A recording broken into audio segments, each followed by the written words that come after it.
কেমন আছো বন্ধুরা? আজ ঠিক সময় হাজির হয়ে গেছি তুমি আসবে বলেই গল্পের পরের পর্ব নিয়ে। আগের পর্ব নিশ্চয়ই ভালো লেগেছে। যারা এই গল্পের আগের পর্বগুলো শোনোনি তারা একবার আগের পর্বগুলো শুনে নিও। আজ এই গল্পের নবম পর্ব। তপস্যা আর অভি দুজনের বিবাহিত জীবন বেশ ভালোই কাটছিল। দুজনে পরিবার নিয়ে পরিকল্পনাও শুরু করেছিল। ঠিক তখনই অনাকাঙ্ক্ষিতভাবেই ওদের জীবনে এসে হাজির হয় স্বপ্নীল। ও বেশ কিছুদিন ধরেই তপস্যাকে ফলো করছিল, ওর সাথে কথা বলার জন্য, কিন্তু অভি থাকায় ও সামনে আসতে পারছিল না। একদিন অভি না থাকায় স্বপ্নীল সামনে এগিয়ে আসে তপস্যার সাথে কথা বলার জন্য। স্বপ্নীল তপস্যার থেকে ক্ষমা চায় আর ওর জীবনে ফিরে যেতে চায়, কিন্তু তপস্যা ওকে বলে ও অভিকেই ভালোবাসে। এই শুনে স্বপ্নীল রেগে গিয়ে তপস্যাকে অনেক বাজে বাজে কথা বলে অপমান করতে থাকে। স্বপ্নীলের কথা শুনে অভি বেশ রেগে যায়, কারণ ও কিছুক্ষণ আগেই পেছনে এসে দাঁড়িয়েছিল আর সব কথা ওদের শুনতে পেয়েছে। অভি স্বপ্নীলের গলা ধরে সাবধান করে বলল তপস্যা থেকে দূরে থাকতে। তারপর অভি তপস্যাকে নিয়ে চলে যায়, কিন্তু স্বপ্নীল এই অপমান সহ্য করতে পারে না। ও মনে মনে বলল, অভিবাবু তুমি তৈরি থেকো। এরপর কি হতে চলেছে? স্বপ্নীল কি অভির কিছু ক্ষতি করবে, না স্বপ্নীলের মুখোশ সবার সামনে খুলে যাবে? সেটা জানার জন্য চলুন শোনা যাক নবম পর্ব। গল্পটির নাম তুমি আসবে বলেই। গল্প রচনা ও গল্প পাঠে আমি তোমাদের বন্ধু জলি। গল্পে যাওয়ার আগে একটা জরুরি কথা যা আমি তোমাদের রোজ বলে থাকি, চারুলতার গল্পের ঝুলিকে যারা এখনও সাবস্ক্রাইব করোনি তারা আজই করে ফেলো, আর বেল আইকনটা প্রেস করে পাশে থেকেও কিন্তু। গল্প ভালো লাগলে লাইক কমেন্ট শেয়ার করে অন্যকেও জানাতে ভুলো না।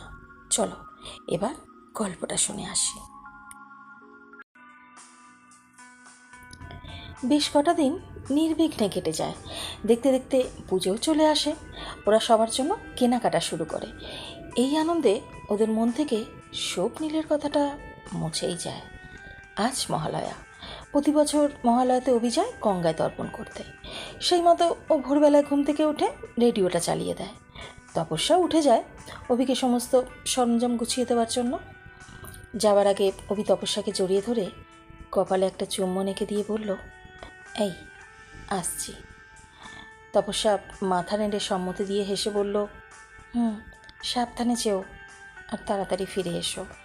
আজ তোমার ঝুনো খিচুড়ি হবে, আর আমি বানাবো সেটা, মা শিখিয়ে দিয়েছেন।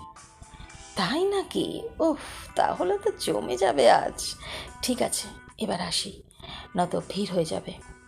বলেই অভি সামনের দিকে পা বাড়াতে যাবেই তখনই তপস্যার গলার হারটা অভির জামার বোতামে আটকে যায়। সেটা ছাড়িয়ে অভি আবার বাইরের দিকে পা বাড়াতেই আবার হোঁচট খায় চৌকাটের মধ্যে। এইসব দেখে তপস্যার মনে একটা কুডাক দিয়ে ওঠে। ও তাড়াতাড়ি দৌড়ে গিয়ে অভির হাতটা ধরে বলল, একটু দাঁড়িয়ে যাও না, মনটা কেমন করছে। অভি সেই মিষ্টি হাসিটা দিয়ে বলল, দেরি হয়ে যাচ্ছে তপা। অভি তপস্যার দিকে তাকিয়ে দেখে ওর চোখে মুখে ভয়। অভি ওর আরও কাছে এগিয়ে এসে ওর গালে হাত রেখে বলল, আরে কি হলো, মুখটা ওরকম করে আছো কেন? এই যাবো আর এই আসবো, বেশিক্ষণ লাগবে না। ঠাকুরমশাইও বলা আছে, উনি মনে হয় এসেও পড়েছেন। এই কথা বলেই ও একটা হাত তুলে টাটা দিয়ে চলে যায়। তপস্যাও পিছন পিছনে গেল। ওর মনটা আজ বেশ চঞ্চল, এরকম তো কোনোদিনও হয় না। আজ তাহলে কি হলো? ভগবান রক্ষা করো, মা ওকে তুমি দেখো। বলেই তপস্যা একটা প্রণাম করলো ভগবানের উদ্দেশ্যে। অভি বাইকে বসে ওকে টাটা করে স্টার্ট দিয়ে চলে গেল।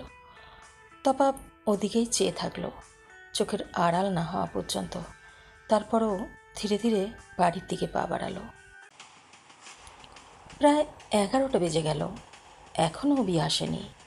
ও বলেছিল 8টা থেকে 8:30টার মধ্যে চলে আসবে। এত বেজে গেল তাও আসছে না কেন? এই ভেবে তপস্যার সারা শরীর ঘাম দিতে থাকে, হাত পা কাঁপতে থাকে, মাথাটাও বেশ ঝিমঝিম করে। ও ধপ করে চেয়ারে বসে পড়ে। কী রে তপা, ও তো এখনও এলো না? ও সোজা আবার দোকানে যায়নি তো? দেখ তো ফোন করে। ও ও ফোন নিয়ে যায়নি মা?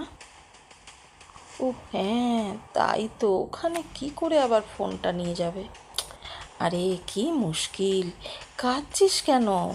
দাঁড়া, গুনগুনকে বলছি দোকানে গিয়ে একবার দেখে আসতে।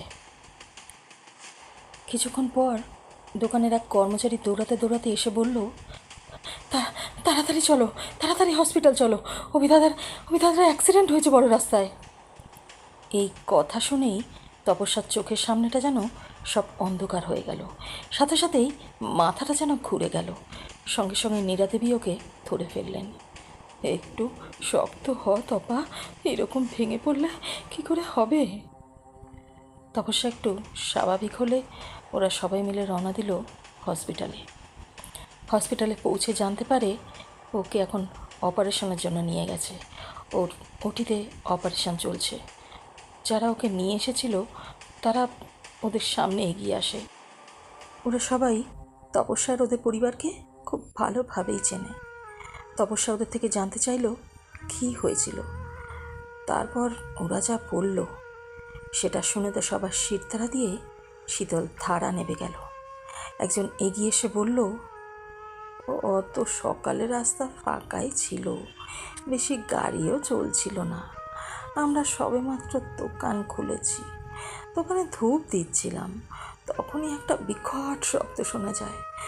সবাই সামনে গিয়ে দেখি অভিদাদা বাইক থেকে ছিটকে একদিকে পড়ে আছে আর রক্তে ফেসে যাচ্ছে ওর। চুপ করো তোমরা, চুপ করো। মা মা ওর কিছু হবে না তো মা? ওর কিছু হয়ে গেলে আমি কিভাবে বাঁচবো মা? আমি ওকে ছাড়া বাঁচতে পারবো না। ওর কিছু হয়ে গেলে আমি মরে যাব মা। আহ তপা, কি বলছিস এইসব? নিজেকে শক্ত কর। এই সময় বিমানবাবু এলেন দৌড়াতে দৌড়াতে, এসেই তপস্যাকে ধরে কাঁদতে থাকে। কি করে হলো রে সব মা? ও তো খারাপ ড্রাইভ করে না, আর অত সকালে রাস্তা তো ফাঁকা থাকে, তাহলে কি করে হলো এসব? তপস্যার হঠাৎ স্বপ্নীলের কথাগুলো মনে পড়ে যায় আর ডুকরে কেঁদে ওঠে। ঠিক তখনই ডক্টর বেরিয়ে আসে ওটি থেকে। তারপর সবাই ছুটে যায় তার দিকে। অভি কেমন আছে ডক্টর? বিচলিত হয়ে বলল তপস্যা। অবস্থা খুব ক্রিটিক্যাল, একটা মেজর অ্যাক্সিডেন্ট। 72 ঘন্টা না গেলে কিছুই বলতে পারবো না। দেখুন, আমরা তো চেষ্টা করছি, এবার ভগবানকে ডাকুন, উনিই ভরসা এখন।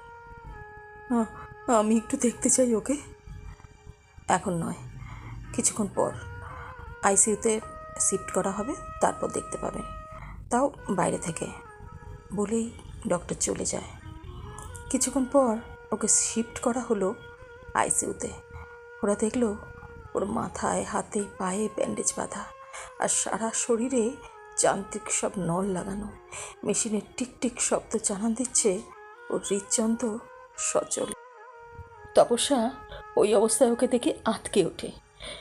শুধু চোখের সামনে ওর হাসি মুখটা ভেসে উঠছে, যখন শেষবারের মতো বিদায় জানাচ্ছিল। ওই কাজ ধরে দাঁড়িয়ে দাঁড়িয়ে কাঁদতে থাকে। আমার জন্য তোমার এই অবস্থা হলো। এভাবে 3 দিন প্রায় কিছু না খেয়েই একভাবে ওখানেই বসে থাকে তপস্যা, ওর দিকে চেয়ে। টানা 3 দিনের না খাওয়া শরীরটা এলিয়ে পড়ে আছে হসপিটালের চেয়ারে। কিছুক্ষণের জন্য ওর চোখটা লেগে এসেছিল। হঠাৎই শুনতে পায় নার্সদের কথাবার্তা এবং ব্যস্ততা। কী হয়েছে দেখার জন্য এগিয়ে যায় কাচের দরজার দিকে, আর সেই দৃশ্য দেখে ওর চোখ বিস্ফারিত হয়ে যায়। মুখের হৃদযন্ত্রটা লাফিয়ে বেরিয়ে আসছে মনে হলো। অভির সারা শরীর কাঁপছে, লম্বা লম্বা নিঃশ্বাস নিচ্ছে। ডক্টর অক্সিজেন মাস্কটা পরিয়ে দেওয়ার নাকে, তারপর একটা ইঞ্জেকশন পুশ করলো। নার্স দেখলো হৃদযন্ত্রের মনিটরটা বক্ররেখায় চলতে চলতে হঠাৎই সরল রেখায়। ডক্টর বুকে একটা যন্ত্র দিয়ে তার হৃদযন্ত্র সচল করার চেষ্টা করলো। তার ফলে 2-3 বার অভি কেঁপে উঠে আবার নিস্তেজ হয়ে গেল। ডক্টর বাইরে বেরিয়ে এসে বলল, সরি মিসেস গাঙ্গুলি। তারপর মাথাটা নিচু করে চলে গেল ডক্টর। অভির মা, বোন, বিমানবাবু সবাই কান্নায় ভেঙে পড়ে। কিন্তু তপস্যার চোখ শুষ্ক, পরনের শাড়ির আঁচল মাটিতে লুটিয়ে পড়েছে। সেদিকে ওর খেয়াল নেই। ও ধীরে ধীরে এগিয়ে যায় অভির নিস্তেজ শরীরটার দিকে। ওর কাছে এসে ওর মুখটাতে হাত রাখে, তারপর সারা শরীরে ওর হাত বুলাতে থাকে। তখনই হঠাৎ তপস্যার চিৎকার করে অভির বুকের ওপর ঝাঁপিয়ে পড়ে। তপস্যাকে ঝাঁকিয়ে ঝাঁকিয়ে বলতে থাকে, তুমি তুমি এটা করতে পারো না অভি। তুমি তো আমাকে বলেছিলে তুমি কোনোদিন আমাকে ছেড়ে যাবে না, তাহলে কেন? না না, তুমি এভাবে আমাকে একা ফেলে যেতে পারো না, পারো না। তুমি আমাকে একা ছেড়ে কি করে যেতে পারো অভি? আমরা দুজনে কত স্বপ্ন দেখেছিলাম, সেগুলোর কি হবে অভি? আমি পারবো না, আমি তোমাকে ছাড়া বাঁচতে পারবো না অভি। ফিরে এসো অভি, ফিরে এসো। তোমাকে আসতেই হবে অভি। অভি ওঠো, ওঠো, ওঠো। তুমি মিথ্যাবাদী অভি, তুমি মিথ্যাবাদী। তুমি কথা দিয়ে কথা রাখলে না। এই কথা বলতে বলতে অভির বুকের মধ্যে 2 হাত দিয়ে জোরে জোরে আঘাত করতে করতে কথা বলতে থাকে তপস্যা। অভির মা, গুনগুন, বিমানবাবু ওকে ধরে রাখতে পারে না। তখনই সঙ্গে সঙ্গে 2জন নার্স এসে ওকে একটা জায়গায় বসিয়ে দেয়। তপস্যা তখন জোরে জোরে শ্বাস নিতে থাকে। ঠিক এই সময় হৃদযন্ত্রের মনিটরটা একটা যান্ত্রিক শব্দ করে আবার চলতে শুরু করে, আর অভির নিস্তেজ দেহটা নড়ে ওঠে। কেমন লাগলো বন্ধুরা গল্পের এই পর্বটি? সকলে কমেন্ট করে জানাবে কিন্তু। গল্পটি তোমাদের কেমন লাগছে, তোমরা কেমন গল্প শুনতে চাইছো সেটা অবশ্যই বলবে। গল্প ভালো লাগলে বন্ধুদের শেয়ার করবে। পরের পর্ব নিয়ে পরশুদিনই হাজির হচ্ছি। ভালো থেকো, টাটা।